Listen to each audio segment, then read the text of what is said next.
back. Hi. Today we're moving on to chapter 6. Um, oh my god, I hope I don't keep doing that.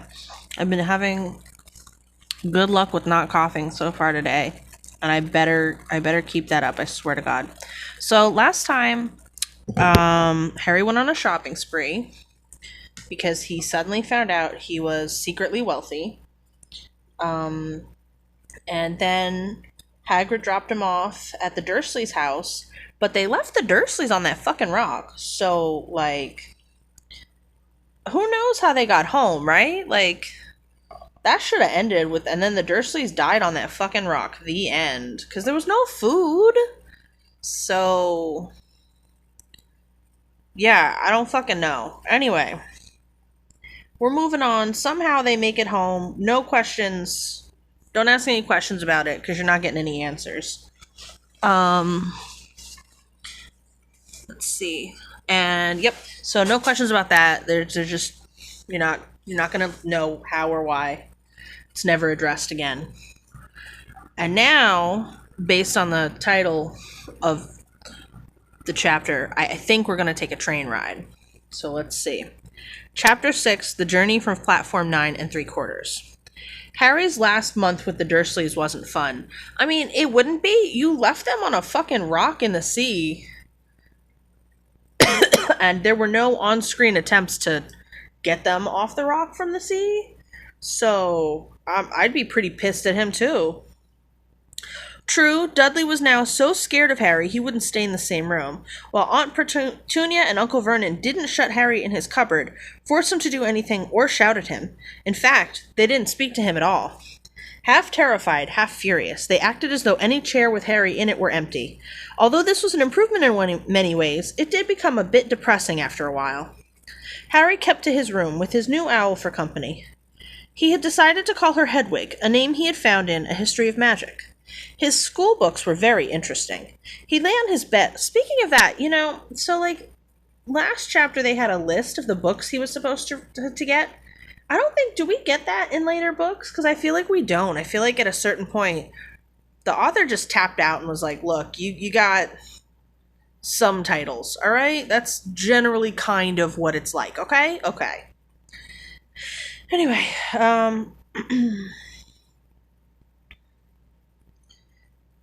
he lay on his bed, reading late into the night, Hedwig swooping in and out of the open window as she pleased.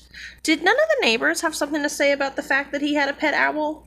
I feel like pet owls are not legal, and it also feels like the neighborhood he's in would be the exact kind of Karens who would call in and be like, I think that boy has an owl.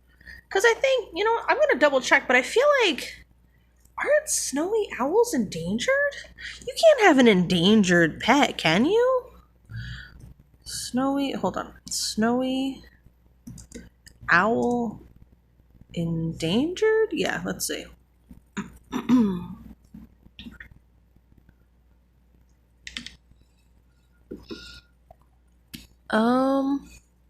Yeah, they're endangered. So like, yeah, he just has like an endangered pet. Since the 70s, the population of snowy owls has decreased about 30%. So a third of the owls that we had in 1970, dead now. So what the fuck? He can't just have a pet endangered bird. He would have gotten, somebody would have fucking come for him. There's no way. Hold on. Is it legal to own a capybara? Hello? No. Snowy owl. Oh, there we go. Let's see. I might have to put in UK, but is it legal to own a snowy owl?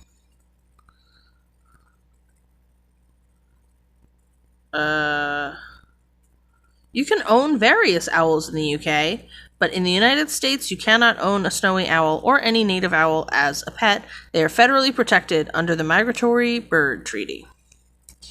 But what about in the UK?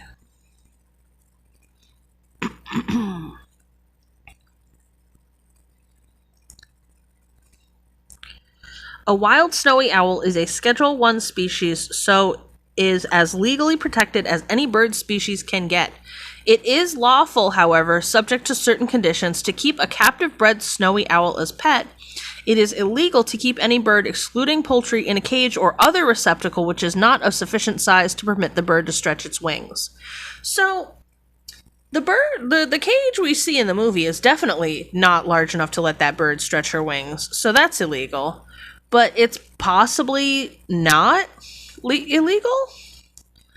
I imagine he would have to have a lot of documentation proving that it was a captive bred owl, though, for it to not be illegal. And I imagine he does not have that, because he bought it at a secret wizard shop, which, for all the cops know, does not exist. So, I think we're probably heading back into illegal again, just because he doesn't have the right paperwork. And also, I'm assuming Hedwig was captive bred. I guess we don't technically know? It's an assumption. It might be illegal for multiple reasons. Alright,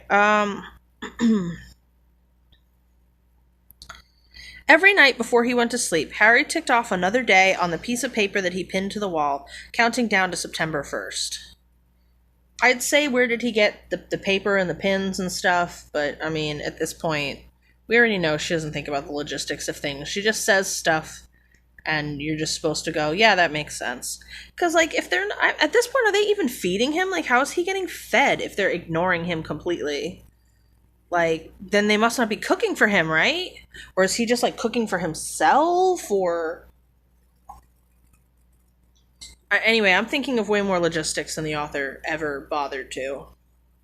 On the last day of August, he thought he'd better speak to his aunt and uncle about getting to King's Cross Station the next day. I mean, really, all he needs is, like, a couple bucks, right? Like, or however much a train ticket costs. I'll be honest, I do not know how much the train tickets cost in the UK. I assume probably a lot. Anyway. So he went down to the living room where they were watching a quiz show on television. I'm pretty sure I'm supposed to know what quiz show that is, but not being a UK resident, I do not know what quiz show that is. He cleared his throat to let them know he was there, and Dudley screamed and ran from the room. Which is fair. He's been traumatized. Like, this is supposed to be a comedic beat, but, like, no, I get it. That's fair. Uncle Vernon grunted to show he was listening. I need to be at King's Cross Station tomorrow to go to Hogwarts. Excuse me. Uncle Vernon grunted again. Would it be alright if you gave me a lift? Grunt. Harry supposed that meant yes. Thank you. He was about to go back upstairs when Uncle Vernon actually spoke. Funny way to get to a wizard's school, the train. Magic carpets all got punctures, have they? Harry didn't say anything. He does have a good point there, because, like, they just have... So do wizards maintain specific railroads?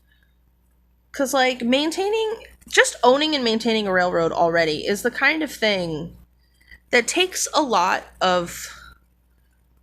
I don't know if cooperation's the right word, but, like, there's a lot of bureaucracy involved in it, you know? You don't just put some tracks down through, an area and hope for the best, although I guess maybe that's what they did.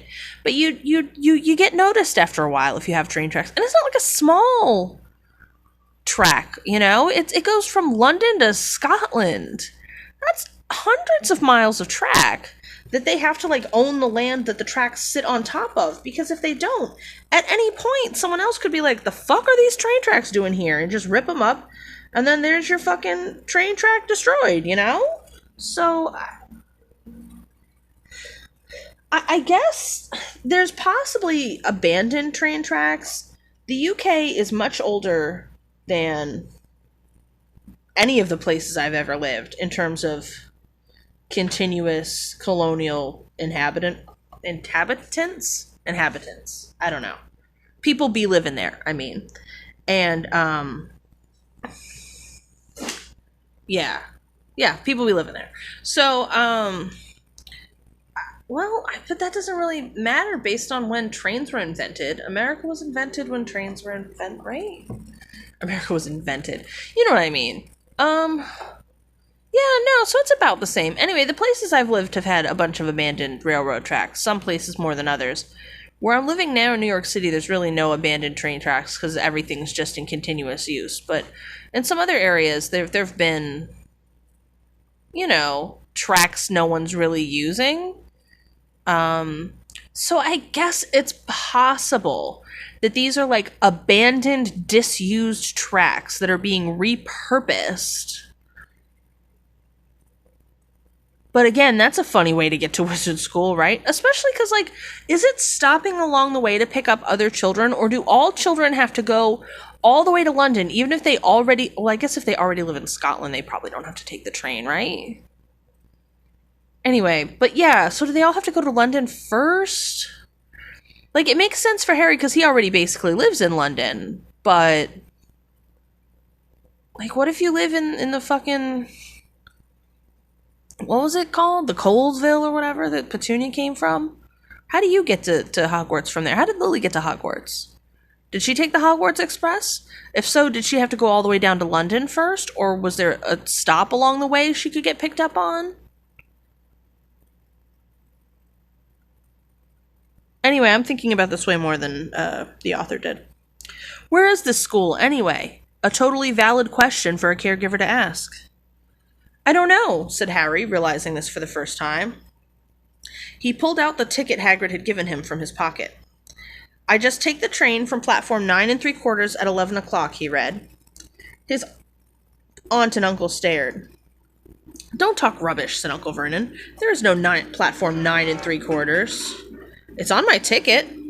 Barking, said Uncle Vernon. Howling mad, the lot of them. You'll see. You just wait. All right, we'll take you to King's Cross. We're going up to London tomorrow anyway, or I wouldn't bother. Why are you going to London? Harry asked, trying to keep things friendly. Taking Dudley to the hospital, growled Uncle Vernon. Gotta have that ruddy tail removed before he goes to Smeltings. And I think we're supposed to find that, like, funny. I think that's supposed to be a comedic beat to end the scene. But, like, that's actually kind of really dark. Like, this poor kid's on his way to high school in a few weeks, and he's like, he excuse me, and he's dealing with this fucking bullshit. He's got a fucking tail, and he's worried the other kids are gonna, I mean, how could he even really sit down properly based on where the tail might be coming from? Excuse me, but yeah, like, what the fuck? Harry woke at 5 o'clock the next morning and was too excited and nervous to go back to sleep. He got up and pulled on his jeans because he didn't want to walk into the station in his wizard's robes. That's probably for the best, buddy.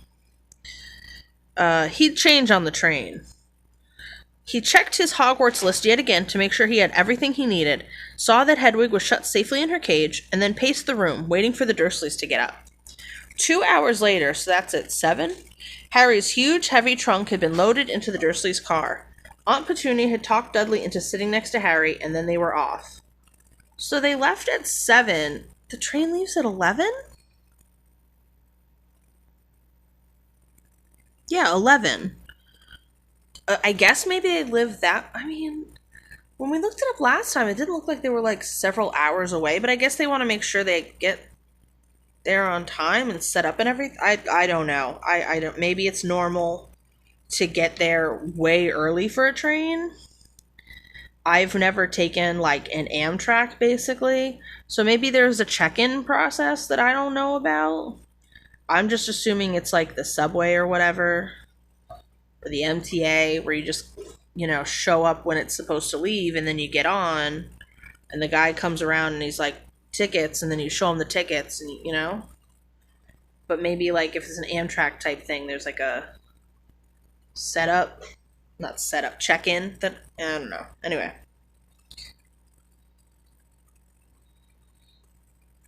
So they reached King's Cross at 10:30.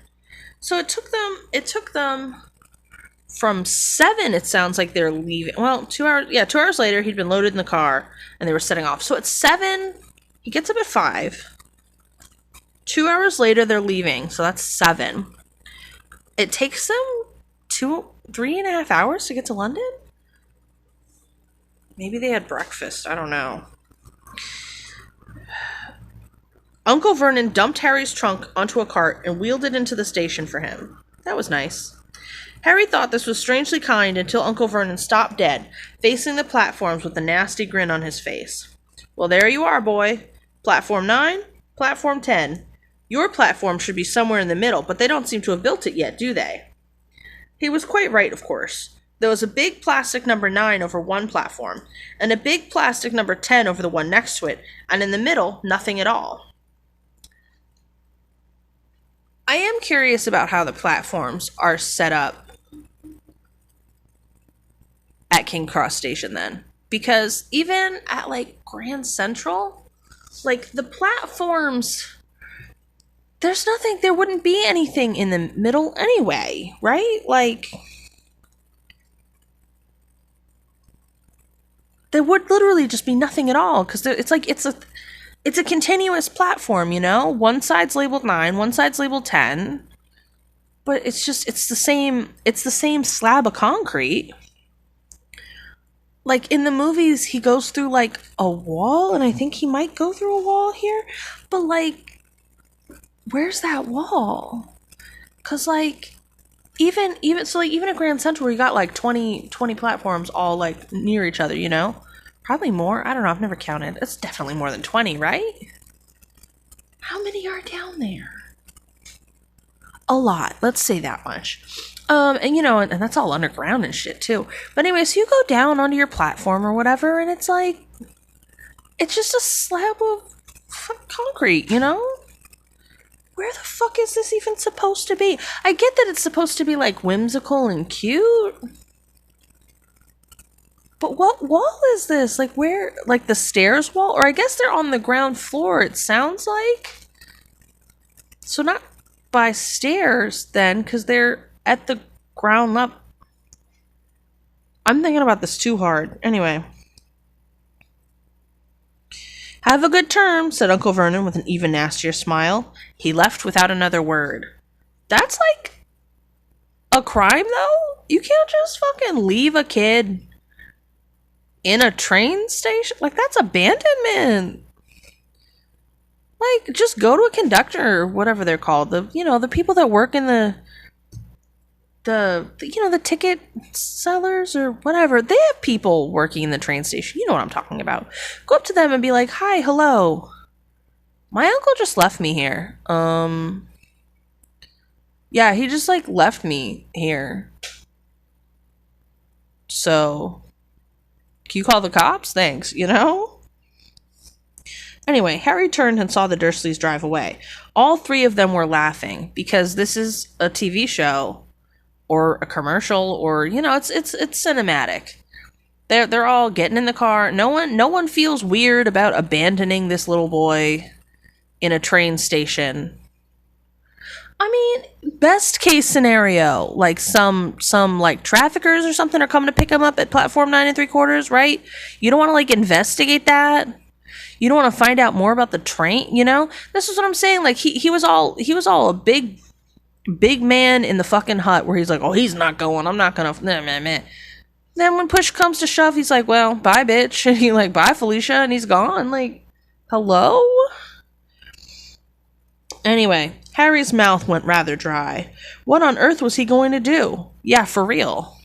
He was starting to attract a lot of funny looks because of Hedwig. He'd have to ask someone. And, like, that's another way to, like, this is what I'm talking about. Dumbledore doesn't know how to pick the right person for a job.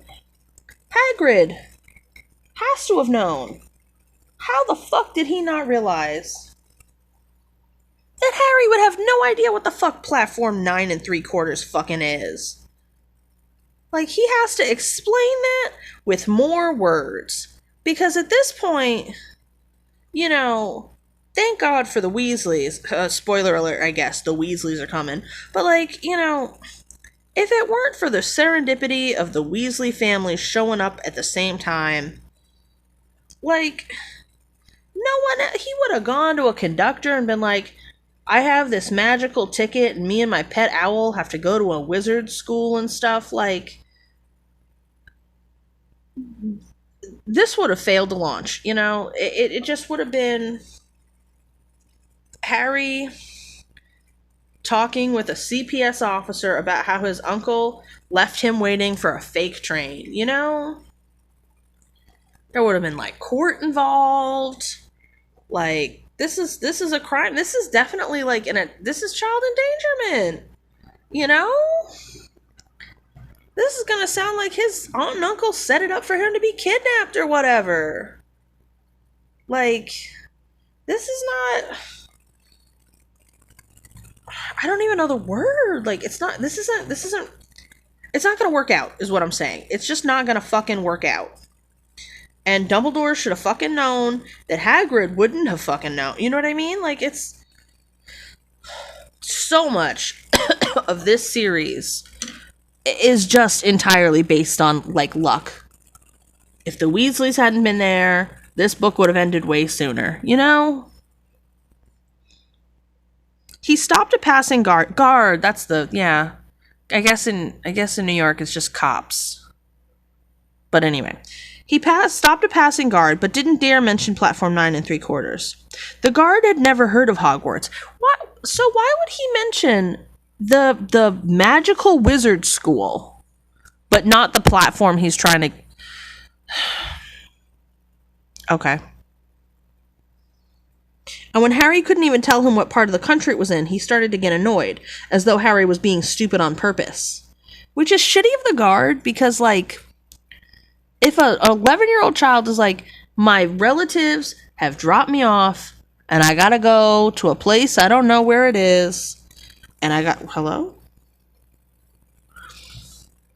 And I don't know where I'm going, or, like, the name of it, or how to get to this train, and he's just like, you fucking idiot. Like, hello? This child's in a crisis. Help him. Getting desperate, Harry asked for the train that left at 11 o'clock, but the guards said there wasn't one. I'm assuming King's Cross is, like, approximately as busy as Grand Central. I mean, they make it sound like a busy place. How's there not a train at 11? No trains are leaving at 11? Not even, like, he couldn't be, oh, you mean the 11:05 or whatever? There was just no... 0 11 o'clock trains, 0 10:55 trains, 0 11:15 trains that could have been confused for 11. Nothing. Okay. In the end, the guard strode away, muttering about time wasters. Very ineffective guard, in my opinion. Harry was now trying hard not to panic. According to the large clock over the arrivals board, he had 10 minutes left to get on the train to Hogwarts, and he had no idea how to do it. So he spent 20 minutes, because they got there at 10:30, and now 20 minutes have elapsed. I mean, if he spent 20 minutes explaining all that to the guard, then yeah, the guard's right. He's a fucking time waster. How did he spend 20 fucking minutes not making it clear why he needed help? But anyway. And he had no idea how to do it. He was stranded in the middle of a station with a trunk he could hardly lift, a pocket full of wizard money, and a large owl. Which, yeah, that's a pretty desperate situation. Hagrid must have forgotten to tell him something you had to do, like tapping the third brick on the left to get into Diagon Alley. That is exactly what Hagrid forgot to do, because he's the kind of bitch that forgets to tell people the most important part of the equation. And Dumbledore's a fucking idiot for sending him. Lazy ass. What do you have to do? Go sit with his fucking phoenix and feel superior? Jesus Christ.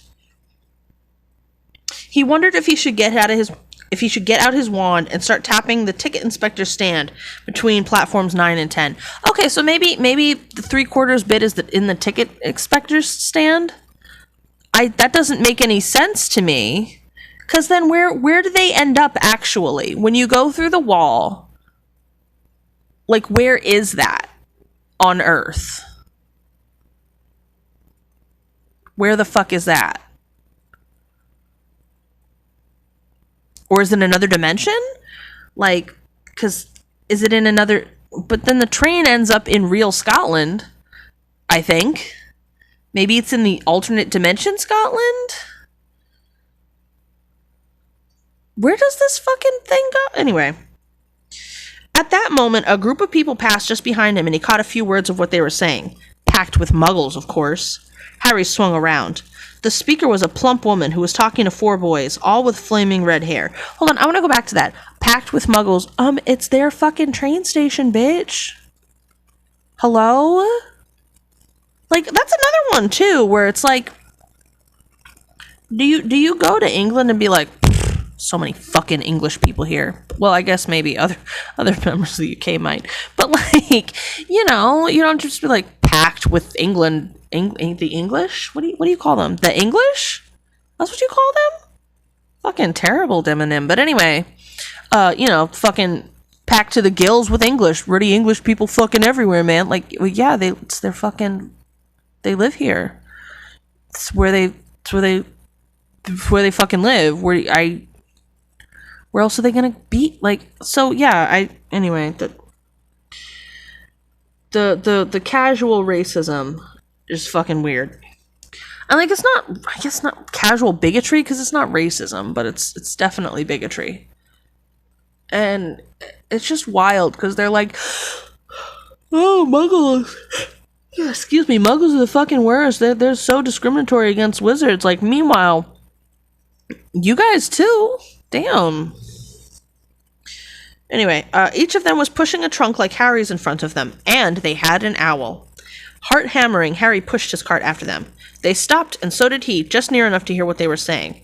Now, what's the platform's number? Said the boy's mother. 9 3/4, piped a small girl, also redheaded, who was holding her hand. Mom, can't I go? And now, hold on. Does the platform change year to year? Because I was under the impression it was, like, always platform 9 3/4, so is Molly just, like, pulling their leg, or... Anyway. You're not old enough, Ginny. Now be quiet. What a bitch. All right, Percy, you go first. What looked like the old... Why is she doing it like that, too? Like, all right, just let's introduce all my sons one by one. Well, except for the twins. And off. Let's do it this way instead of just go on quickly now. Get in there. Nope, we're gonna all one by one do this for some reason. Anyway. All right, Percy, you go first. What looked like the oldest boy marched towards platforms 9 and 10. Harry watched, careful not to blink in case he missed it, but just as the boy reached the dividing barrier between the 2 platforms, a large crowd of tourists came swarming in front of him, and by the time the last backpack had cleared away, the boy had vanished. Ooh, spoopy. Fred, you next, the plump woman said. This is the second time that we mentioned she's plump. We get it. She's a fat bitch. We got it. Right? It's like right up here. Yeah, a plump woman. The plump woman. You could just say the woman we've already established. Like, damn. I'm not Fred. I'm George, said the boy. Honestly, woman, you call yourself our mother? Can't you tell I'm George? Again, this is supposed to be funny, but this is like setting up a pretty toxic family dynamic, if I'm being honest. Sorry, George, dear. Only joking. I am Fred, said the boy, and off he went. His twin called, hello? After him to hurry up, and he must have done so, because a second later, he was gone.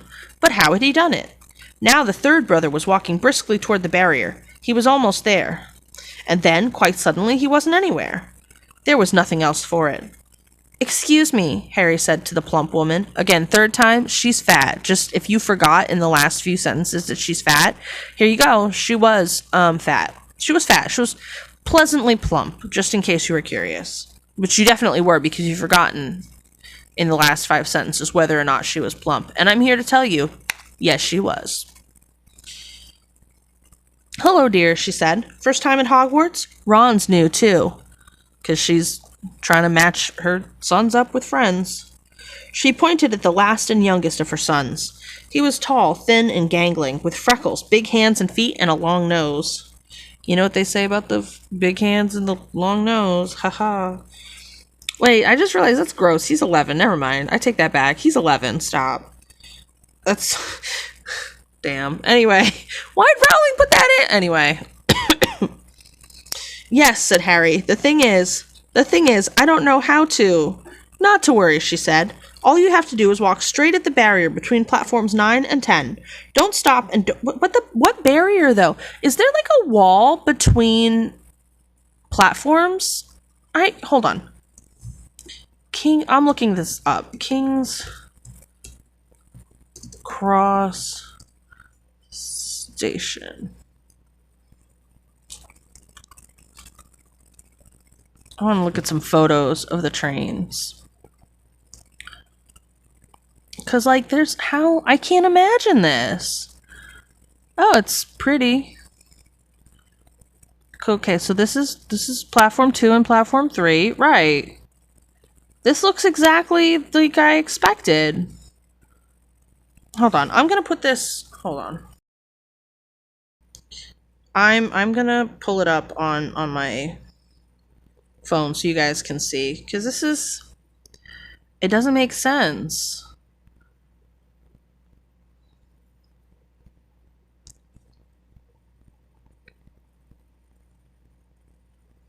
Alright. Nope. There we go. King's Cross Station. Okay, nope, that's not them. There we go. Go to the images. Oh, that's weird. On mobile, I get different pictures. Here we go. Let's use this one. Yeah, we'll use this one. Okay. Nope. And I can't zoom in at all. But you can see there's 6 and 7. And there's no wall between them. It's one continuous thing. And then on the bottom left of the picture, there's platform 5. 5, 6, 7, and I bet where that train is pulled up to on the top right of the, well, mid right, whatever, on the right hand side of the picture. I bet that's platform 8. So that means, wait a fucking minute. So that means then what's between platforms 9 and 10 is railroad track? Hello? There's no wall between them at all. It's just a fucking track. Because if that's 8 over there, that means the next double area of, because there's 4 tracks that you can see here.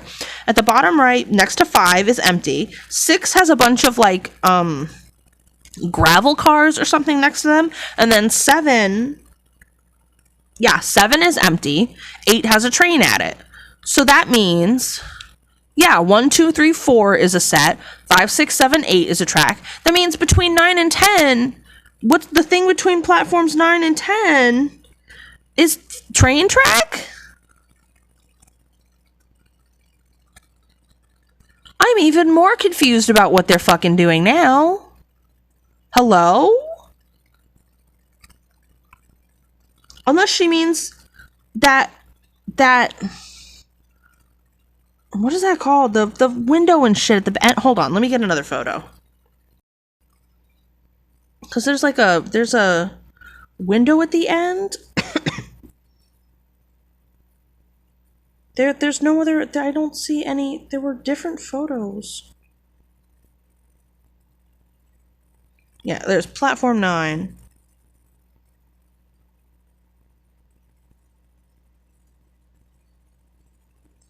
Okay, wait.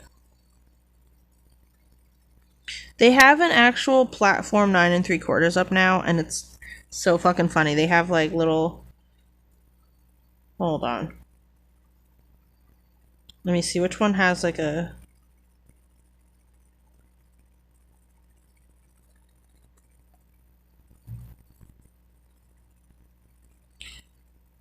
I'm trying to see if... Here's one that has kind of... Okay, so this one... How do I make it bigger? Biggin. Biggerfy. It won't let me do it. Whatever. So then... Here we go. So see here... That's platform 9 3/4 next to... But I don't understand. This isn't between platforms 9 and 10. Unless to the left of where it says platform 9 3/4, is that the door to the stairs to get to platform 10, perhaps? Wait. No, because I was going to say, does the door on the trains face the same directions? But they can't, because looking through the door, you can see that the train is perpendicular to the door. So, hold on. It doesn't, like, first of all, just so you can see this, like, look, they put a little cart halfway through the wall. I mean, not literally, it's just in front of. But, like, see, oh my god, they're going through platform 9 3/4. But anyway. But I don't understand, like, what's this one? That one's 7, that one's 8, so that's not it. I don't... Oh, hold on. Do they mean like this? Do they mean this, like, support structure thing that this person's pretending to, like, go through? But that's not really like a wall.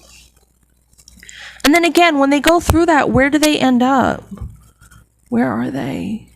Also, does this work for anybody? Could a muggle just fall through there if they lean on the wall? Or do you have to have, like, latent magical stuff in you? I'm so confused. Like, hold on.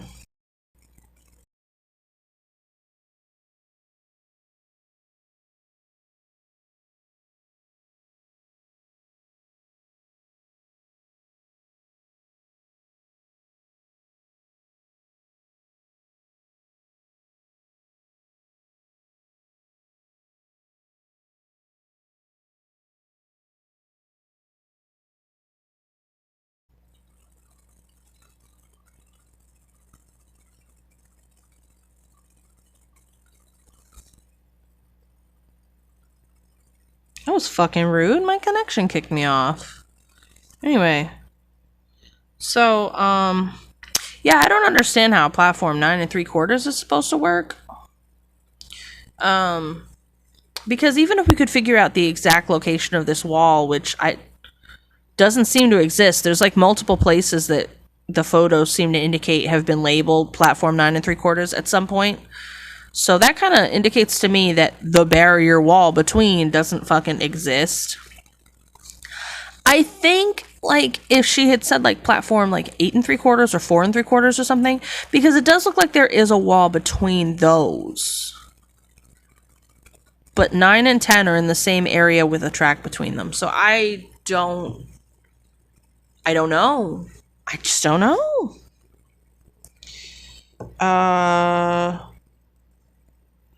So he asks them, and Molly says it's Ron's first time in Hogwarts too, and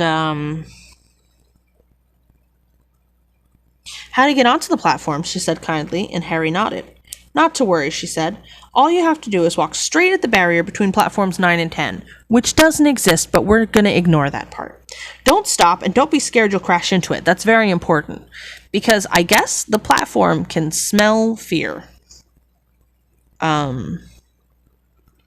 That's the only explanation for that. Anyway, go on now. Go before Ron. Okay, said Harry. He pushed his trolley around and stared at the barrier. It looked very solid. He started to walk toward it. People jostled him on their way to platforms 9 and 10, which is very fucking rude of them. Harry walked more quickly. He was going to smash right into that barrier, and then he'd be in trouble. Leaning forward on his cart, he broke into a heavy run. The barrier was coming nearer and nearer. He wouldn't be able to stop. The cart was out of control. He was a foot away. That's going to be dangerous when you get to the other side of the platform, though. So, maybe slow down a little bit. He closed his eyes, ready for the crash. It didn't come. He kept on running. He opened his eyes. A scarlet steam engine was waiting next to a platform packed with people. A sign overhead said Hogwarts Express, 11 o'clock. Harry looked behind him and saw a wrought iron archway where the barrier had been, with the words platform 9 3/4 on it. He'd done it. I'm having trouble understanding the, like, orientation in space of this station. Is he inside? Is he outside? If he's inside, I think, yeah, it says a steam engine, so that's, like, not great, because carbon monoxide is a real and present danger when you run an engine indoors, and the rest of the station appears to be indoors. So, if this is also indoors, yikes. Just yikes. And then they all got carbon monoxide. Oh my god, like like that Reddit thread with the guy who gave himself carbon monoxide poisoning or whatever, was leaving himself notes, but he thought it was from his landlord. The rest of this book is a carbon monoxide dream that Harry had shortly before he died. The end.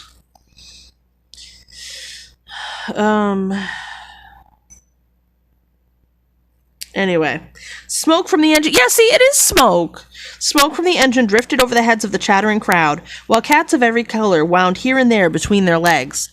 That's, not safe. Keep your cats contained at the train station before they get fucking run over. Hello? Owls hooted to one another in a disgruntled sort of way over the babble and the scraping of heavy trunks. The first few carriages were already packed with students, some hanging at the window to talk with their families, some fighting over seats. Harry pushed his cart off down the platform in search of an empty seat. Which, wait, can you see that from the platform? I mean, I guess so. Yeah, okay. But you have to get on a car first. You have to pick a... Because, like, even if you see that it's empty from the platform, if someone already on the car is entering it from the other... Anyway, whatever.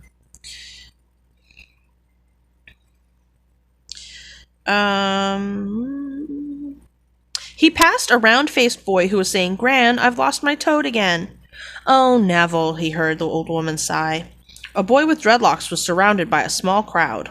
"Give us a look, Lee. Go on." The boy lifted the lid of a box in his arms, and the people around him shrieked and yelled as something inside poked out a long, hairy leg. So, like, a tarantula? Sounds like a tarantula. He pressed on through the crowd until he found an empty compartment near the end of the train. So I guess the platform's at, like, the front of the train. Typically, I'm used to the entrance to a platform being, like, in the center of the train, but whatever. Well, no, there is sometimes where it's at the front, and sometimes it's at the back, so I guess that's fine. He put Hedwig inside first, and then started to shove and heave his trunk toward the train door. He tried to lift it up the steps, but could hardly raise one end, and twice dropped it painfully on his foot. "Want a hand?" It was one of the red-haired twins he'd followed through the barrier. "Yes, please," Harry panted. "Oi, Fred, come here and help." With the twins' help, Harry's trunk was at last tucked away in a corner of the compartment. "Thanks," said Harry, pushing his sweaty hair out of his eyes. "What's that?" said one of the twins suddenly, pointing at Harry's lightning scar. "Blimey," said the other twin. "Are you?" "He is," said the first twin. "Aren't you?" he added to Harry. "What?" said Harry. "Harry Potter," chorused the twins. "Oh, him," said Harry. "I mean, yes, I am." The two boys gawked at him, and Harry felt himself turning red. Then, to his relief, a voice came floating in through the train's open door. "Fred? George? Are you there?" "Coming, Mom." With a last look at Harry, the twins hopped off the train. By the way, it's really funny that they're using Mom here, because in later books, they fucking don't. So I think it's really funny that they localize, like, this one, and then they're like, whatever, they know it takes place in England now. I mean, it took place in England to begin with. The localization's funny. Harry sat down next to the window where, half hidden, he could watch the red-haired family on their platform and hear what they were saying. And Harry could feel a pain in his heart, because he has never had a happy family. And even though they definitely are a little bit toxic to each other, at least they all care about each other. A thing at this point that Harry has never felt in his entire life. Sad trombone, smallest violin. Their mother had just taken out her handkerchief. "Ron, you've got something on your nose." The youngest boy tried to jerk out of the way, but she grabbed him and began rubbing the end of his nose. "Mom, gruff." He wiggled free. "Ah, has Ickle Ronnie got something on his nosey?" said one of the twins. "Shut up," said Ron. "Where's Percy?" said their mother. "He's coming now." This is all filler. This is just filler. I mean, it's cute, I guess, but, like, it's just filler. It's just the book needed to be slightly longer, and she's like, I guess we could leave in this scene where they all just talk to each other, and Harry stares at them out the window like some kind of creeper. just sighing about what could have been if only Tom had not been a gangster. The oldest boy came striding into sight. He had already changed into his billowing black Hogwarts robes, which, by the way, so this is never fully addressed, I don't think, in the books. But, like, so do they buy muggle clothes just for. Because don't they all wear robes, like, normally? Yeah, they do. So, like, did they like, go. What's a UK store? God damn it, I don't know any stores. Boots or whatever. I don't know. That's a convenience store, right? Whatever. And buy like some jeans to get on this train, or like, cuz like I think we talked about this last time, but I think these are more like the dress kind of robes, like the Fantasia wizard robes, as opposed to I don't know if dress is the right word. Like, well, like kilt is a skirt, I guess. Right? Hold on one second. I will be right.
Did I do that right? No, I did not. There we go. Wow, so I guess people still do scams door to door sometime. I for sure thought that was the exterminator, but nope. So he's coming later, I hope. But yeah, apparently people still do scams door to door asking you for your ID and if they can come inside and shit. Like, bitch, no. I wouldn't have opened the door if I hadn't thought you were the exterminator. Damn. Anyway,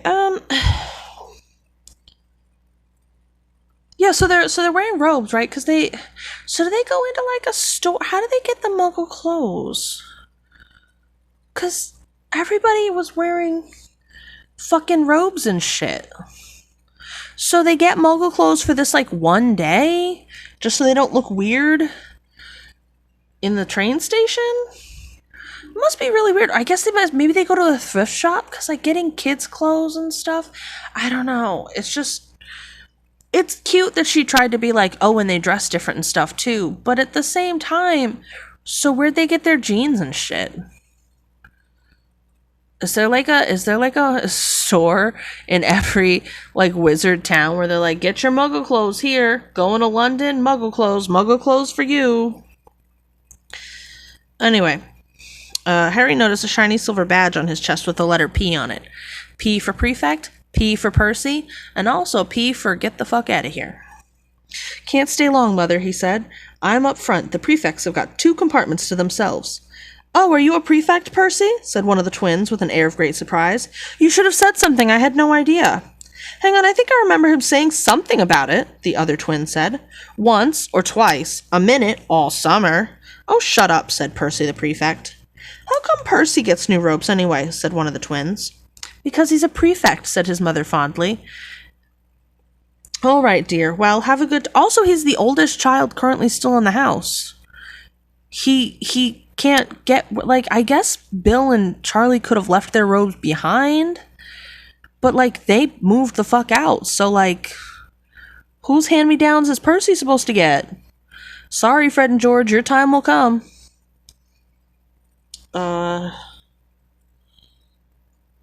All right, dear. Well, have a good term. Send me an owl when you get there.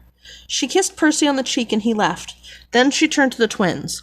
Now you two, this year you behave yourselves. If I get one more owl telling me you've blown up a toilet or... Blown up a toilet? We've never blown up a toilet. Great idea, though. Thanks, Mom. It's not funny. And look after Ron. Don't worry. Ickle Ronnykins is safe with us. Shut up, said Ron again. He was almost as tall as the twins already, and his nose was still pink where his mother had rubbed it. So wait, Ron is 11.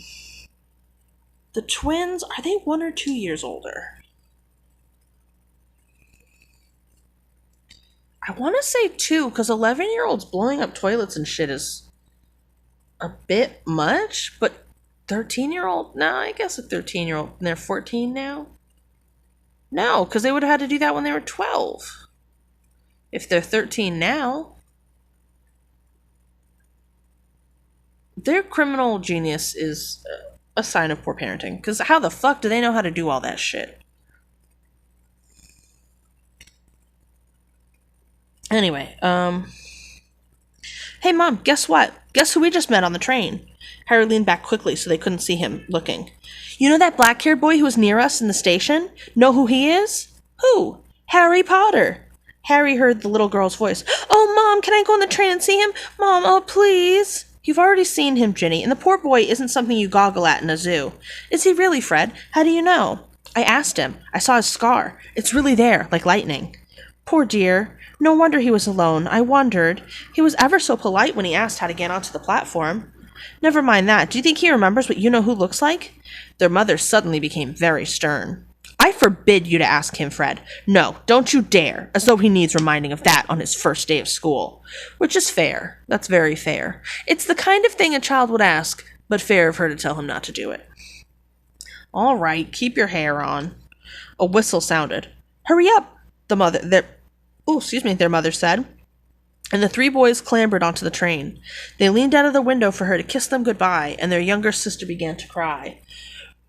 Don't, Ginny. We'll send you loads of owls. We'll send you a Hogwarts toilet seat, which is actually a pretty funny joke. After his mom was like, don't blow up the toilets and stuff. That's a good joke. That's a good one. The one good one the author gets. George, only joking, Mom. The train began to move. Harry saw the boy's mother waving, and their sister half crying. half laughing, half crying, running to keep up with the train until it gathered too much speed. Then she fell back and waved. And I didn't really appreciate this before, but she's probably got a lonely-ass year coming up, huh? Just her all alone in the house with her mom. Just being, over the first time Molly has time to, pay attention to her kids or whatever. That's got to be really lonely for Jenny. Just all alone. All summer. Finally an only child.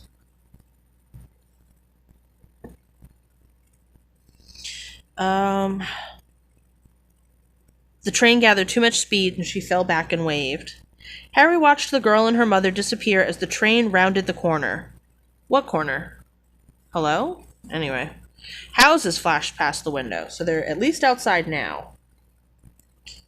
Harry felt a great leap of excitement. He didn't know what he was going to, but it had to be better than what he was leaving behind. The door to the compartment slid open, and the youngest red-headed boy came in. "Anyone sitting here?" he asked, pointing at the seat opposite Harry. "Everywhere else is full."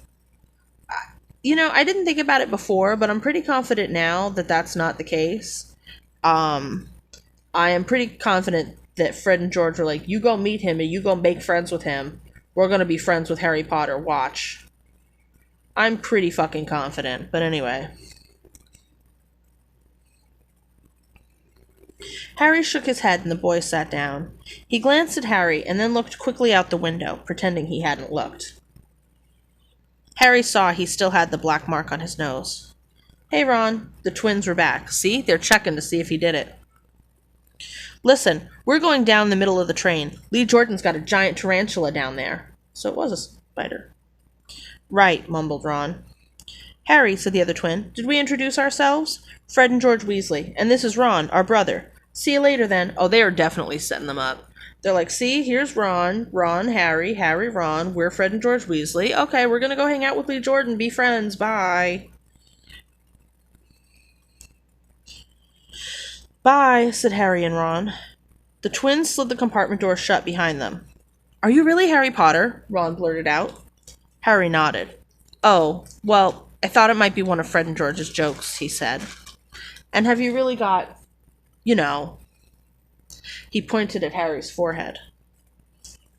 Harry pulled back his bangs to show the lightning scar. Ron stared. "So that's where you-know-who..." "Yes," said Harry, "but I can't remember it." "Nothing?" said Ron eagerly. "Well, I remember a lot of green light, but nothing else." "Wow," said Ron. He sat and stared at Harry for a few moments. Then, as though he suddenly realized what he was doing, he looked quickly out the window again. "Are all your family wizards?" asked Harry, who found Ron just as interesting as Ron found him. Which is actually, I think, probably the most realistic part of this chapter, is where they're just kind of genuinely asking themselves the kind of questions that kids from two totally different backgrounds would be asking. They're both kind of rude and uncouth, but in a way where, they don't mean it, because they're both 11 and have no social skills, and they're just doing their fucking best. And it's cute, I think for the first time in probably the whole time since I started reading this is actually, a decent bit of writing, because this is sort of more or less actually how children talk to each other. That scene before with the twins finishing each other's sentences and Molly being like a helicopter parent or whatever, it was I didn't like it. But this is cute. Yes, I think so, said Ron. "I think Mom's got a second cousin who's an accountant, but we never talk about him." I'm like, so is he a squib or also it's really funny that he's an accountant. Not a muggle, not a squib. He's, an accountant. I think that's supposed to be a joke, but I don't know if it's a joke for the reasons Rowling wrote it for. Maybe it is. Maybe that's all the joke, but dang. He doesn't even get, Anyway. "So you must know loads of magic already." The Weasleys were clearly one of those old wizarding families the pale boy in Diagon Alley had talked about. "I just realized Ron doesn't agree nor dispute this. He's just like, you must know loads of magic already. And Ron's like, so anyway. That's pretty funny. Uh, I heard you went to live with muggles, said Ron. What are they like? Horrible. Well, not all of them. My aunt and uncle and cousin are, though. Wish I had 3 wizard brothers.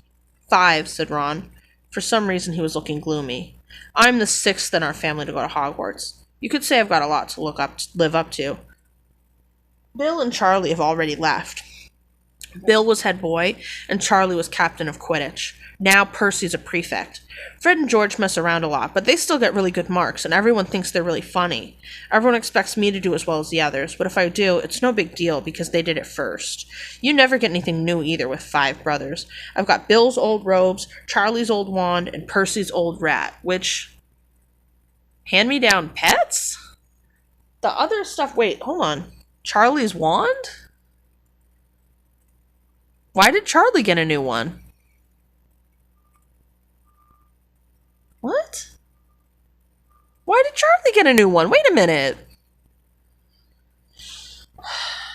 Anyway. Whatever.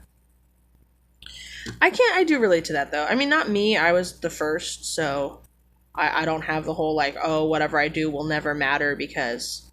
but, like, it's a relatable, like, fear. Like, a lot of kids are really concerned about these things. And to be honest, like, it's a little bit true. You know, he's expected to do as well as the others, probably. But, like, it doesn't really hit the same when he does well. Because, you know, it's just the standard that's already been set. Like, all of them got good grades. So if he's actually some kind of, like, idiot, then, like, uh-oh. You know, and it doesn't matter. He does not even have to compete with Ginny, right? Because Ginny, as the girl, whatever she does it as the girl. Also, a more blatant example of just keep trying till you get a girl. Never before seen in fiction. I was gonna say, you know, you can comfortably say they're not Catholic, so that joke's not there, but, like, can we comfortably say they're not Catholic? I don't know. Religion is not talked about here, but they do celebrate Christmas and Halloween, which they say is, you know, it's a wizard holiday, but, like, no, it's based on All Hallows Eve, which is a Catholic thing. I mean, I guess you could say it's, you know, oh, they mean it's based on, like, Samhain, which, sure, maybe, but they don't call it that. It's Halloween, so... Also, I don't think Samhain is always on Halloween. I don't know enough about that to say one way or the other.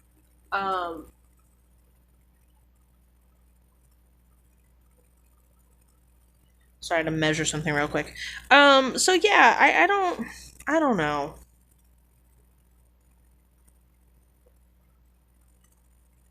They could be Catholic, maybe, perhaps. So that joke might still be a possibility. But either way, hand-me-down rat, though? Then why'd Charlie get a new wand? Because if that was a wand that chose Charlie or whatever, unless Charlie also got a hand-me-down wand, but whose wand? Is there, like, some dead person's wand? Like, what the fuck? Ron reached inside his jacket and pulled out a fat gray rat, which was asleep. Now, the letter was very clear that you could bring a cat or a toad or an owl. Rat was not on the letter. So what the fuck is this? Why is he bringing a fucking rat to school? I understand that it becomes a plot point later and everything, but, like, the letter could have just said or a rat and that would solve this whole problem. But the letter didn't say or a rat. It said a toad or a cat or an owl. Those are your choices for a familiar. You can't bring a rat. Rat's not allowed. And he doesn't even have, like, a cage or anything for Scabbers, which is, it says it in the next line. Not being too spoilery. But yeah, he doesn't even have a cage or anything for Scabbers. There's nowhere for this fucking rat to live other than a pocket. Hello? What the hell? His name's Scabbers, and he's useless. He hardly ever wakes up. Percy got an owl from my dad for being made prefect, but they couldn't I got Scabbers instead. I mean, they couldn't afford it, we know. I don't understand why he's being shy about this, because typically I've heard kids say shit like that straight out. Yeah, my parents couldn't afford it. They fucking know. If you say it to them, they'll say it to strangers. Ron's ears went pink. He seemed to think he'd said too much, because he went back to staring out the window. Harry didn't think there was anything wrong with not being able to afford an owl. After all, he'd never had any money in his life until a month ago, and he told Ron so, all about having to wear Dudley's old clothes and never getting any proper birthday presents. This seemed to cheer Ron up. Yeah, knowing that your new friend has experienced struggle just like you is a pretty, uh, bonding experience? I can't word good right now. Uh, this seemed to cheer Ron up, yeah, because you're not snooty. And until Hagrid told me I didn't know anything about being a wizard, or my parents, or Voldemort, Ron gasped. What? Said Harry. You said you know whose name, said Ron, sounding both shocked and impressed. I'd have thought you, of all people. I'm not trying to be brave or anything, saying the name, said Harry. I just never knew you shouldn't. Except you've now been told like 1,000,000,000 times not to fucking say it, so at this point you are kind of just being a bitch. Like, you know it's rude to do and you're just doing it anyway, weirdo. See what I mean? I've got loads to learn. I bet, he added, voicing for the first time something that had been worrying him a lot lately. I bet I'm the worst in the class. I mean, somebody's got to be, Harry. If it's you, whatever. You won't be. There's loads of people who come from Muggle families and they learn quick enough. While they had been talking, the train had carried them out of London. Now they were speeding past fields full of cows and sheep. They were quiet for a time, watching the fields and lanes flick past. Around 12:30, there was a great clattering outside in the corridor, and a smiling, dimpled woman slid back their door and said, "Anything off the cart, dears?" Harry, who hadn't had any breakfast, leapt to his feet, but Ron's ears went pink again, and he muttered that he'd brought sandwiches. Harry went out into the corridor. He'd never had any money for candy with the Dursleys, and now that he had pockets rattling with gold and silver, he was ready to buy as many Mars bars as he could carry. But the woman didn't have Mars bars. What she did have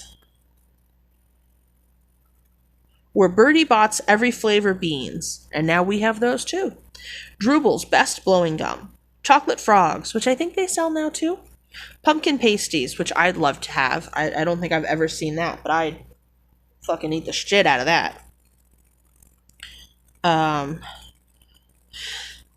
Licorice wands, which I think is just licorice. And a number of other strange things that Harry had never seen in his life.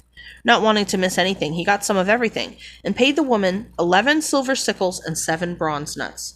So if we're assuming that the nuts are like 50 cents, so 7 of those, 6 would be 3.50. How many? Hold on, I forget how many nuts to a sickle. I'm Googling it. How many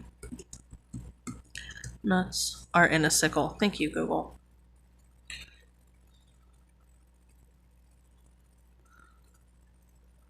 No, not what's in a sickle cell. 17 nuts in a sickle. So 17 nuts. Okay, 16 would be $8. $8.50. God damn it. What a weird fucking thing. No, but hang on. There's 17 nuts in a sickle and 29 sickles in a galleon. Wait, what? No, that's backwards. According to harrypotter.fandom.com, it is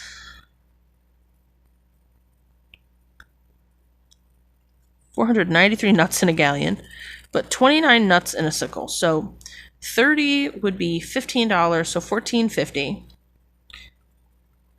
$14.50 in each sickle. And there were 11 sickles. Hold on, I gotta get a calculator. I can't math that good.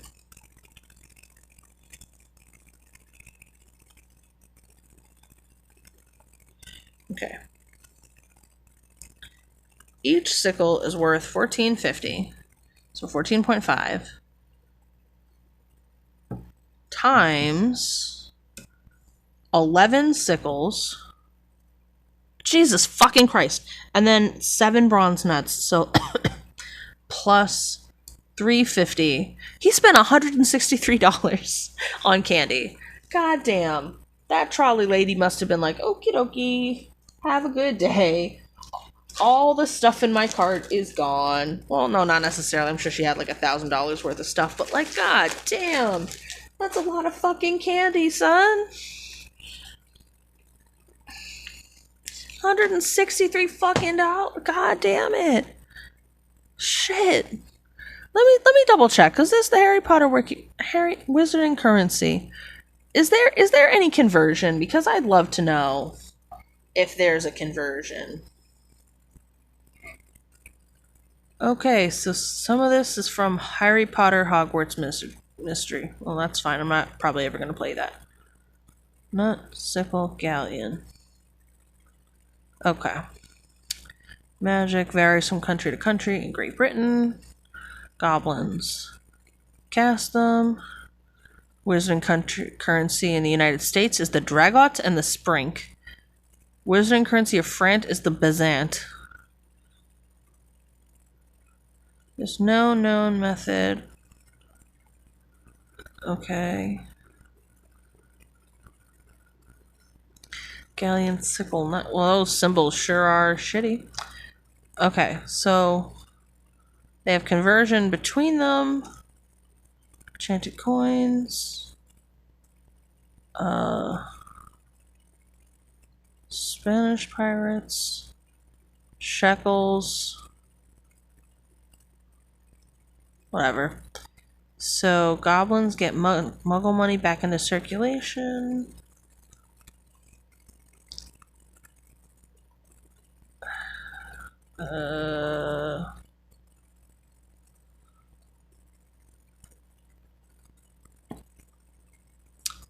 So it's just, if there's no, oh, hold on. A galleon is worth about £5. Okay. So then, all right. What? Okay. So if a galleon is worth £5, what the fuck? Okay. A galleon is worth £5. So, and how many sickles to a galleon? 17 sickles to the galleon. So 14 out of 17 is 82%. So 5 times 0.82.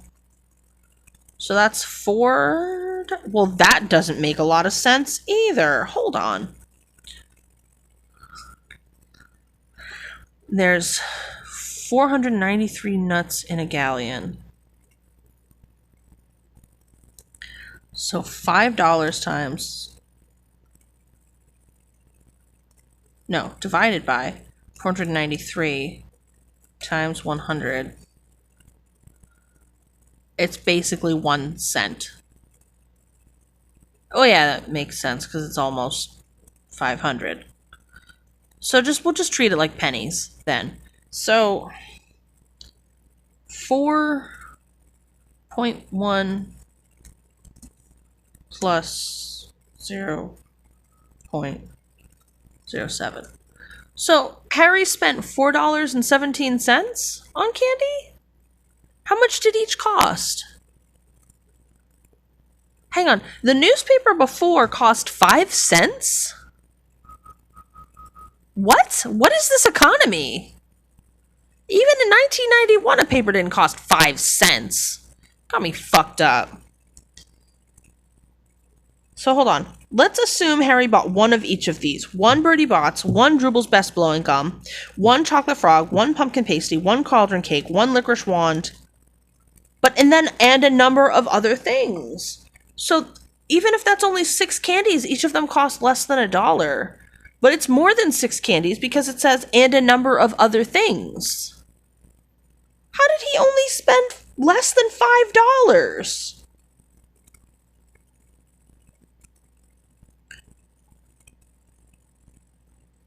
What? This is some bullshit. She doesn't know how to run an economy. Not that I'm saying I know how to run an economy, but I know for damn well that if these candies were being sold for like 10 cents each, where the fuck do you live? Ron stared as Harry brought it all back into the compartment and tipped it into an empty seat. Hungry, are you? Starving, said Harry, taking a large bite out of a pumpkin pasty.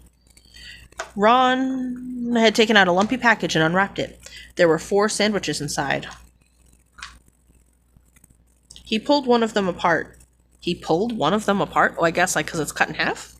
And said, she always forgets I don't like corned beef. Swap you for one of these, said Harry, holding up a pasty. Go on. You don't want this. It's all dry, said Ron. She hasn't got much time, he added quickly. With 5 of us. Go on, have a pasty, said Harry, who had never had anything to share with anyone before, or indeed anyone to share it with.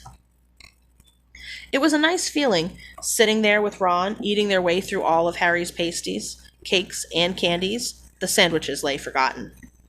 What are these? Harry asked Ron, holding up a pack of chocolate frogs. They're not really frogs, are they? He was starting to feel that nothing would surprise him. No, said Ron, but see what the card is. I'm missing Agrippa. What? Oh, of course you wouldn't know. Chocolate frogs have cards inside them, to collect. Famous witches and wizards. I've got about 500, but I haven't got Agrippa or Ptolemy. Harry unwrapped his chocolate frog and picked up the card. It showed a man's face. He wore half-moon glasses and had a long, crooked nose, a flowing silver hair, beard, and a mustache. Underneath the picture was the name Albus Dumbledore. Hey, we've met this man before. So this is Dumbledore, said Harry. Don't tell me you've never heard of Dumbledore, said Ron. Well, yeah, no, he just recognized him, so he's heard of him, he's just never seen him, Ron. Get with it. Can I have a frog? I might get Agrippa. Thanks.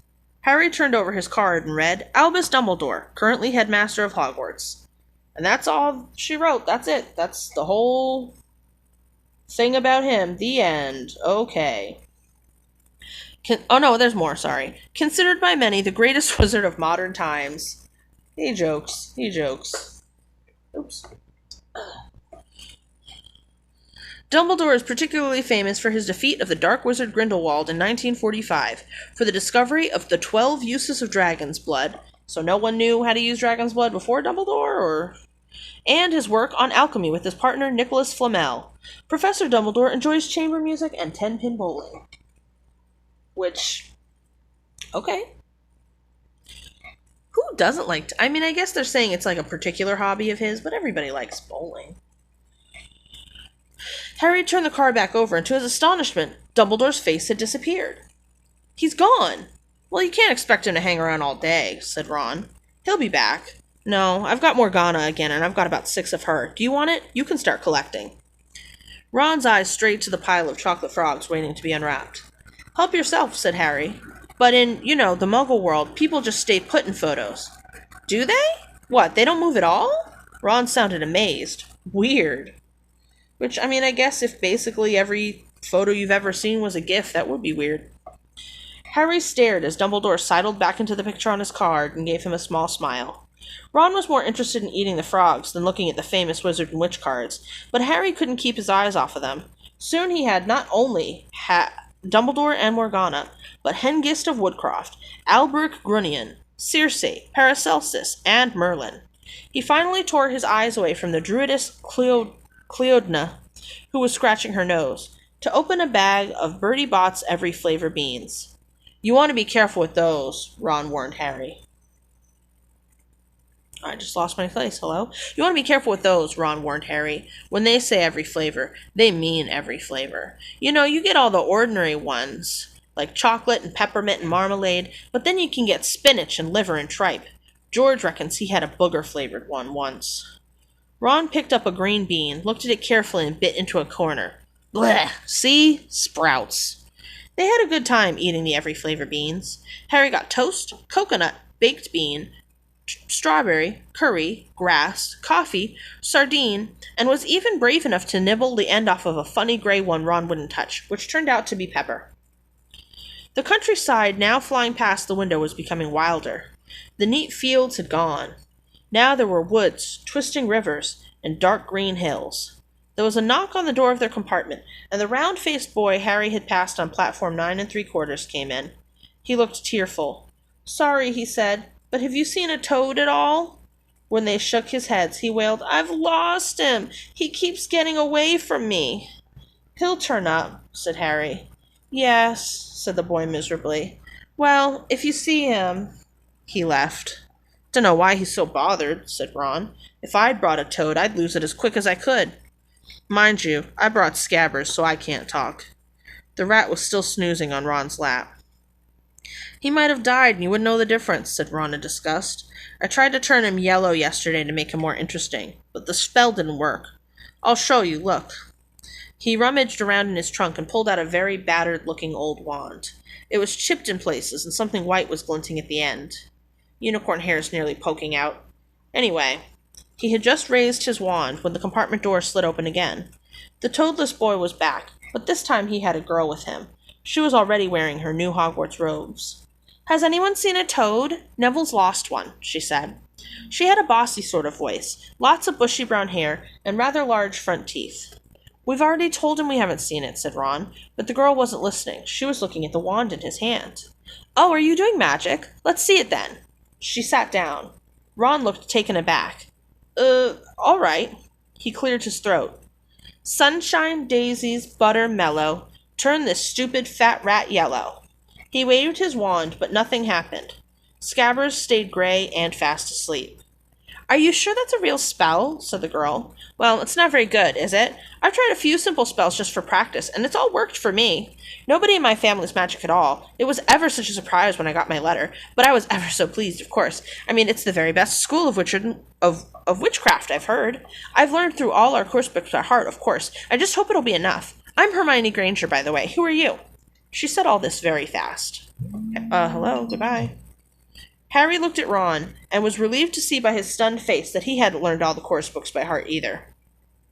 "I'm Ron Weasley," Ron muttered. "Harry Potter," said Harry.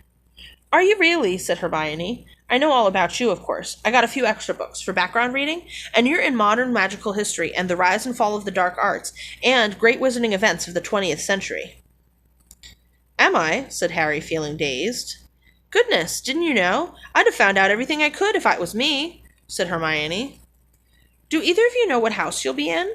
I've been asking around, and I hope I'm in Gryffindor. It sounds by far the best." Which, this is very weird, right? Because she's very much a Ravenclaw-seeming person. So why the heck would she be like, "Hope I'm in Gryffindor, because that's the best one"? I know, because I read Hogwarts Houses, the one good one, and then the 3 ones that suck for different reasons, by the author. Like, is she also reading Harry Potter and the Sorcerer's Stone? Like, why would she think Gryffindor was the best house? I don't understand, but anyway. "I hear Dumbledore himself was in it, but I suppose Ravenclaw wouldn't be too bad. Anyway, we'd better go and look for Neville's toad. You two had better change, you know. I expect we'll be there soon." And she left, taking the toadless boy with her. You know, she already introduced him as Neville, so it's really fucking rude that they're like, the toadless boy.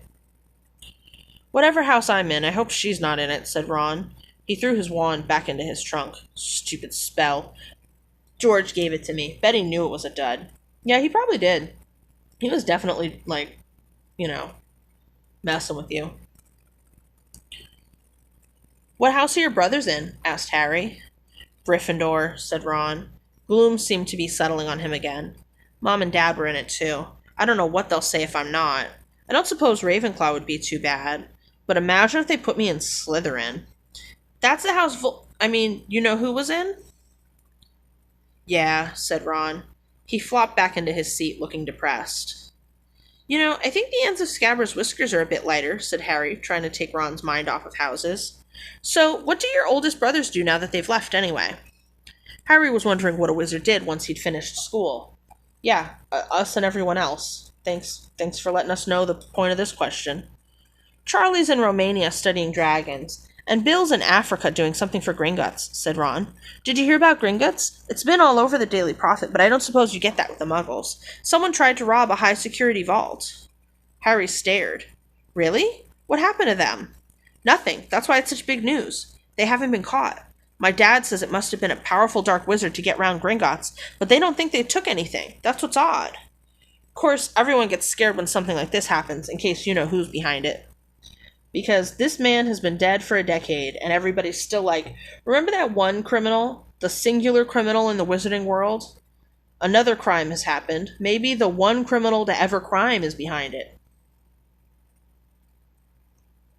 Harry turned this news over in his mind. He was starting to get a prickle of fear every time you-know-who was mentioned. He supposed this was all part of entering the magical world, but it had been a lot more comfortable saying Voldemort without worrying. Again, it's like retconned in later that the reason people are scared to say his name is because he can, like, find you if you say his name, like, in that moment. So, I mean, I think, right? Isn't that brought up? I feel like that happens. Am I thinking of a fan fiction? I better not be thinking of a fan fiction. Whatever. Anyway. What's your Quidditch team? Ron asked. I don't know any, Harry confessed. What? Ron looked dumbfounded. Oh, you wait. It's the best game in the world. And he was off, explaining all about the 4 balls and the positions of the 7 players, describing famous games he'd been to with his brothers, and the broomstick he'd like to get if he had the money. He was just taking Harry through the finer parts of the game when the compartment door slid open again, but it wasn't Neville the Toadless Boy, or Hermione Granger this time. 3 boys entered, and Harry recognized the middle one at once. It was the pale boy from Madame Malkin's robe shop. He was looking at Harry with a lot more interest than he'd shown back in Diagon Alley. Is it true, he said. They're saying all down the train that Harry Potter's in this compartment. So it's you, is it? Yes, said Harry, looking at the other boys. Both of them were thick-set and extremely mean. And looked extremely mean. I was going to say, how do you know they were fucking mean? They haven't said anything yet. But also, once again, if you're fat, you're bad. Don't be bad, be skinny.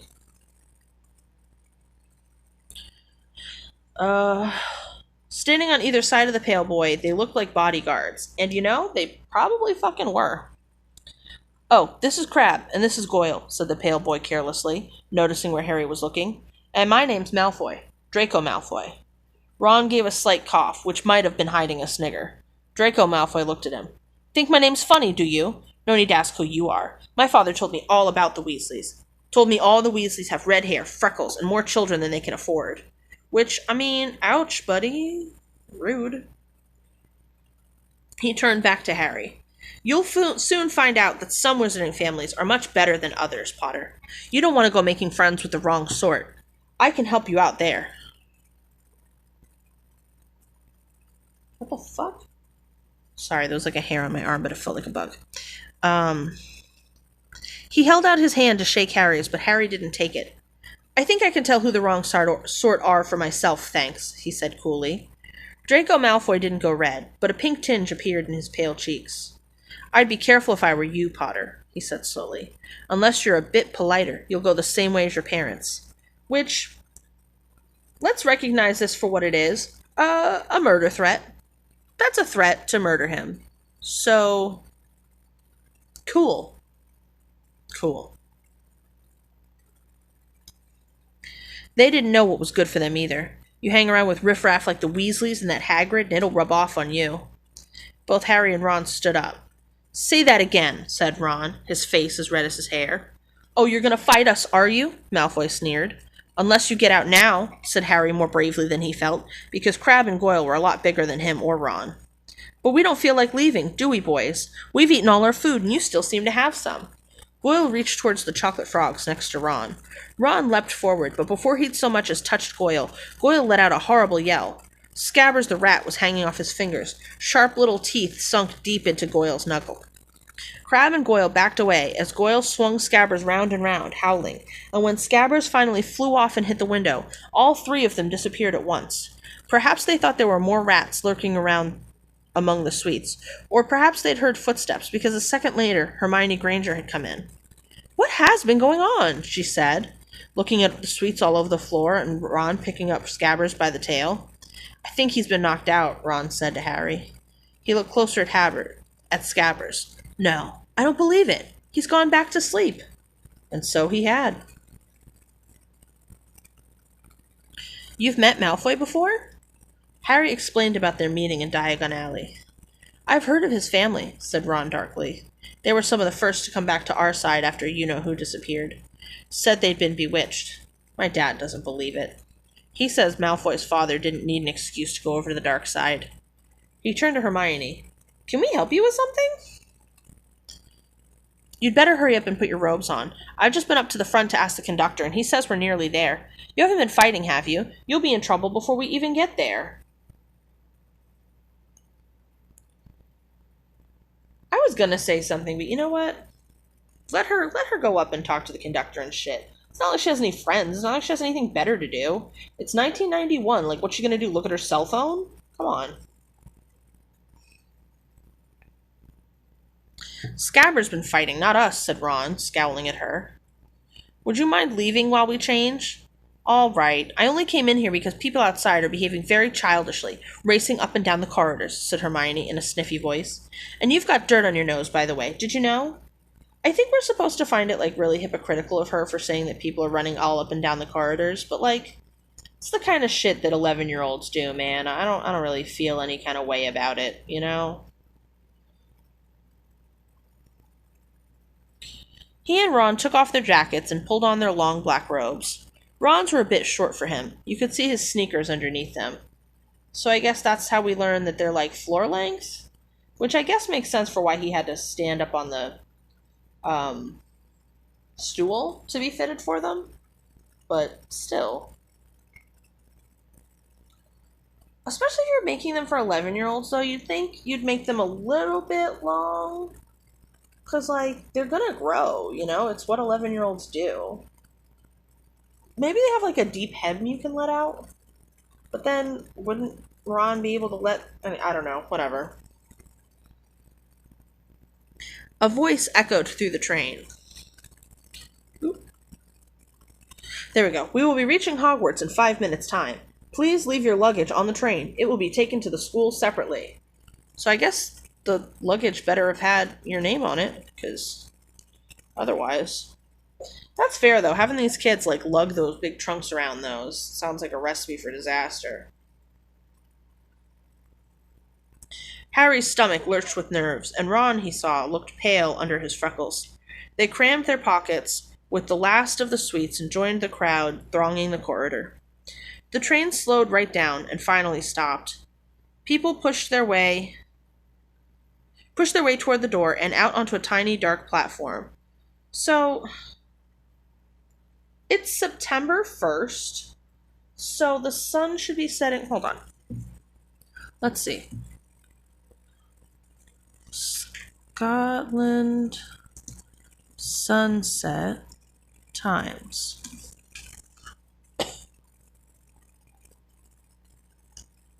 Because it must be fairly late in the day for the sun to have set in the middle of summer. Well, not middle of summer. It's soon to be fall. End of summer. Alright, thank you, timeanddate.coms. Let's try for Edinburgh, because I don't know where in Scotland this is, so that's good enough. Alright. So today, July 15, the sun will be setting at 9:48 p.m. But I need to know about September 1st, which 27, 29, 30, 31, 1st. Okay, September 1st. The sunset will be at... Hello? This is set up in a very confusing way. Oh, perfect. No, hold on. I can go to the past.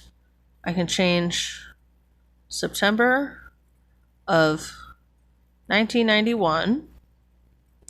What? It only goes to 2002? That's fine. Good enough.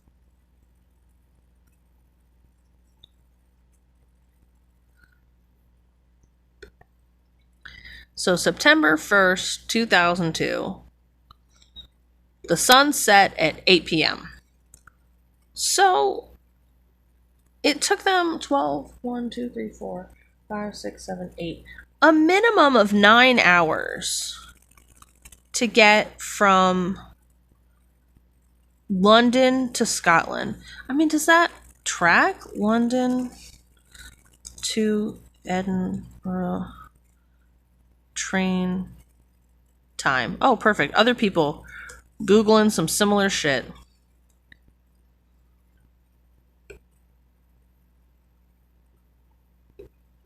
Let's see.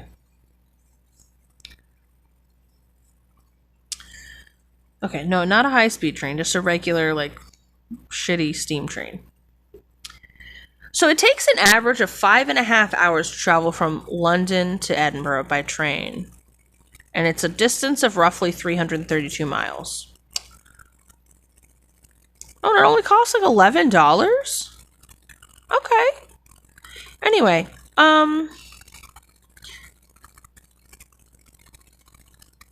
it says here it actually takes 4 hours and 56 minutes, so I think that's probably with a high-speed train. Yeah, it says here with the fastest speed of 125. So they're definitely, it's a steam train. It's not going 125 miles per hour at all. It's probably going like 60 miles per hour. Let's say it is going 60 miles per hour. 332 divided by 60. Yeah, that's like 5.5 hours. Almost 6 hours, actually. 5.53. No, that's 5.5. Okay. Yeah. 5.53 hours is like 6 and 30. Is 5 and 30 minutes. So, wow, I correctly guessed that it's going at 60 miles per hour. Okay, so this train has to be going even slower, though? Wait a minute. 332 miles divided by, like, 9 hours. 36 miles per hour? What? Okay. It's a slow-ass fucking train. Like, I know I'm caught up on the shit that no one else gives a fuck about, but like, that's a minimum they're getting there at 8 o'clock. Because it's already dark. It could be, because it doesn't mention the sun was setting or whatever. The train slowed down, stopped, people pushed their way onto a tiny dark platform. He shivered in the cold night air. So, like, the sun hadn't just set. Like, it had been set for at least 5-10 minutes if it's cold. I mean, I don't know. Maybe if it's dry, it gets cold faster. I wouldn't know. I've always lived places that are, like, fairly humid. But, like, I don't know, man. Seems pretty sus to me.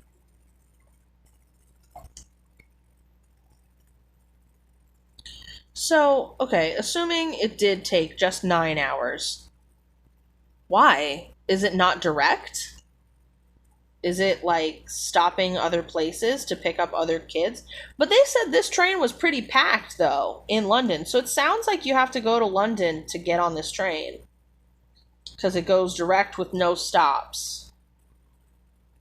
Yeah, because there's in a later book with the Dementors, it stops and everyone's like, we're not there yet, right? Is there an emergency? When it stops to let them on? So it's definitely not typical for it to be stopping. So why did it take 9 hours? Other than because she needed the time to have passed. Also, 8 p.m.'s a long time to be having a fucking ceremony and then dinner. Banquet, really. So, like, what time are they going to bed on their first day of school? And they have classes the next day, don't they? And they're going to bed at, like, midnight? The fuck? Anyway, moving on. Harry shivered in the cold night air. Then a lamp came bobbing over the heads of the students, and Harry heard a familiar voice. First years over here. All right there, Harry? Hagrid's big, hairy face beamed over the sea of heads. Come on, follow me. Any more first years? Mind your step now. First years, follow me. And I just think it's cool how Rowling just decided on a different way to get into the building for every fucking year they get there. Like, what was the budget on this? Like, and also, was that always a thing, or was Dumbledore like, and now for something a bit different? I don't know. Anyway. So, like, did the first years take longer to get in there just so they have time to set up the ceremony? But, like, well, yeah, I guess that makes sense because they want everybody already seated in the thing at their tables and stuff. I wonder if there's any announcements before the first years get there where they're like, all right, now everybody, let's not be dicks. Probably, right? They must. They must set out the rules. Now, if you're a second year, you don't know this, but we all have to fucking be polite. I don't know. Anyway. Slipping and stumbling, they followed Hagrid down what seemed to be a steep, narrow path. It probably was, if it seemed to be. It was so dark on either side of them that Harry thought there must be thick trees there. Or just no lights. Nobody spoke much. Neville, the boy who kept losing his toad, sniffed once or twice. Rowling really thinks we be forgetting stuff. The way she keeps being like, remember this bitch? He lost a toad.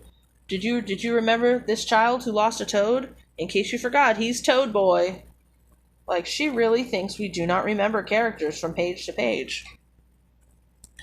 You'll get your first sight of Hogwarts in a sec, Hagrid called over his shoulder. Just round this bend here. There was a loud, oh. The narrow path opened suddenly onto the edge of a great black lake. Perched atop a high mountain on the other side, its windows sparkling in the starry sky, a vast castle with many turrets and towers. Now, hold on, because if this said on a hill, I would believe that. But on a mountain, so are they at the base of a mountain looking up and being like, whoa, that sure is a cool castle? Or, like, what's the logistics here? Like, are they also on a mountain? Or does she just mean, like, a cliff? Is part of it, like, off the cliff? That would make sense, because they have, like, you know, the basement dungeons and stuff. If those are, like, just in the cliff... Yeah, I don't know. Overthinking it. No more and four to a boat, Hagrid called, pointing to a fleet of little boats sitting in the water by the shore.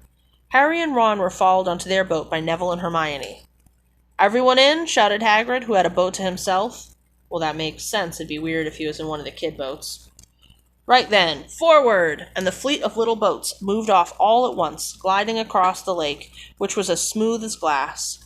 Everyone was silent, staring up at the great castle overhead. It towered over them as they sailed nearer and nearer to the cliff on which it stood. Heads down, yelled Hagrid as the first boats reached the cliff. Yeah, so it does seem like, yeah, it's just on a cliff, not a mountain. I mean, the cliff might be part of a mountain, but it's not, like, at the top of a mountain. Anyway, I'm just nitpicking. They all bent their heads down, and the little boats carried them through a curtain of ivy that hid a wide opening in the cliff face. So there's a cute little grotto there. Oh, no, it's not. Hold on. They were carried along a dark tunnel, which seemed to be taking them right underneath the castle, until they reached a kind of underground harbor, where they clambered out onto rocks and pebbles. They couldn't have lit the dark tunnel? Like, damn. Welcome to Hogwarts. It's spooky. Everyone here? You there, still got your toad? Oh, sorry, they walked up a flight of stone steps and crowded around the huge oak front door. Everyone here, you there, you got your toad. Because, in case we forgot, this apparently very hilarious joke that Rowling made sure to include, that boy be forgetting his toad. Hagrid raised a gigantic fist and knocked 3 times on the castle door. Oh, the end. The end. So we got to the door. Boom. It's time to go inside Hogwarts for the first time, but just kidding, chapter's over. So what did we learn this time? We learned that they forgot to light the hallway, the tunnel that the boats travel in to get to Hogwarts, so that the children can be properly terrified when they get inside on their first day. That can't be popular with the parents, right? Just like the spooky Tunnel of Love type ride before you even get into the fucking school. Ooh, I want to know if there's any, like, inspectors for this school, or if it's just whatever Dumbledore says goes. Because it feels like it's pretty much just Dumbledore said they're going to take these fucking boats, and then they just do, because who's going to stop him? No one in the world is going to stop him. He is apparently the greatest wizard in the world, and if he says that the kids got to come in by spooky boat, then goddammit, they're coming in by spooky boat. That's how it goes. That's just how it is. So, I don't know, man. I don't know that I agree that spooky boat is the way to go, but I'm also not the greatest witch of all time, so I guess whatever. We also, I want to know what happened if Harry hadn't been so fucking rude to Draco, and he'd been like, I don't know why we can't all be friends. Why can't I be friends with you and Ron? Like, just because they're poor doesn't mean they're shit. Like, what if we? Because I get that Draco is introducing himself in a very shitty way. He's definitely being a dick here. But he's also 11 and being raised by two raging assholes who belong to Murder... Well, actually, I don't think Narcissa ever belonged to Murder Club. She just tolerated her husband belonging to Murder Club, which is a very wife of someone who got involved in some shit thing for her to do, where she's like, well, it is what it is. He already got me pregnant. I'm fucking stuck. So, I get that. But anyway, yeah, she's like, we gotta fucking get through this. So anyway, yeah, I don't know. I don't know what else how could he have known anything else? Like, that's just the world he fucking knew. So, if Harry had been nicer to him and been like, look, man, there's no need to throw the Weasleys under the bus. We can both be chill here. All three of us. You, me, Ron, actually all five of us, because Crabbe and Goyle are in here too. We can all just chill. Would things have turned out differently for Draco? Would Draco have stood up to his dad and been like, actually, Murder Club is shit. I don't want to be in Murder Club. I have friends now, because they've done studies and stuff that said that the number one thing that turns the children of racists into not racists is knowing kids of their parents, like, target of bigotry, Like, that's part of why they fought so hard to keep schools segregated, is because if you go to school with someone of a different race, you're like, yeah, they're just totally people. They're just people. That's all it is. Why am I supposed to be mad at these people, Dad? I don't fucking... They're fine. Muggle-borns don't belong in our society. Hermione's, a little bossy, but she's fine. You know what I mean? That's the kind of shit you come home saying. So, yeah, if he'd actually hung out with, some kids without money, and he wanted to hang out with Harry, who didn't have money, really. He came from shit. He was essentially a Muggle-born. So, I think this book would have turned out differently if Rowling had the ability to envision that. But I guess she thinks that bigotry is just a thing you're born with. So either you're a total write-off due to being a bigot, or you're just born righteous, and that's all there is to it. You're just one or the other. So, that's the dichotomy of... Well, sorry, no, there's two other options. There's also not academically inclined, which of course automatically means you're an idiot for some reason. And then or you're academically inclined, but in, I guess, an ivory tower, no, mad scientist kind of way. That's it. Those are your only choices. And then there's evil and good. There's only 4 choices. So, I don't know. I don't think Rowling had the imagination to write a story where Draco isn't bad because of his genetics. He just has bad parents and he's doomed.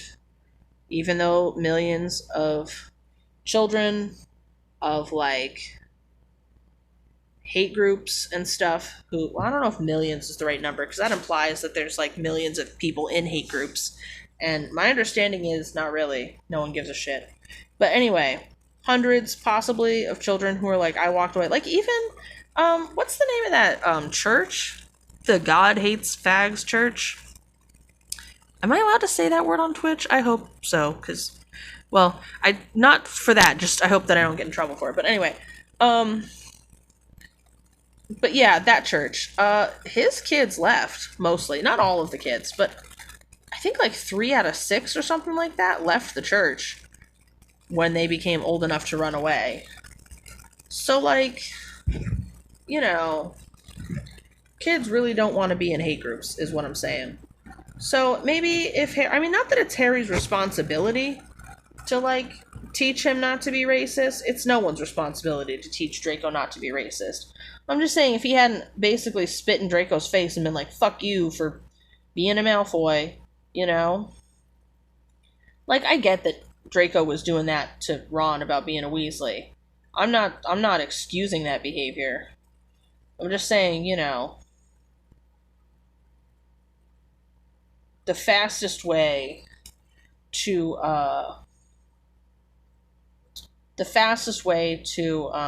destroy a hate group is to assimilate their children into the culture that hate group hates. Like, that's why people remain to this day against segregation or integration, because then their kids will learn that, you know, black people are just like normal people also. And we can't have that, because what if then they just aren't racist? Like, I've literally heard people say that. So this is kind of going off the rails, and I'm going to leave it on that. That, you know, to kill the KKK, we gotta integrate. And that's what I learned from Harry Potter and the Sorcerer's Stone. I'm probably going to be here tomorrow. I might be bringing a friend. We'll see how that works out.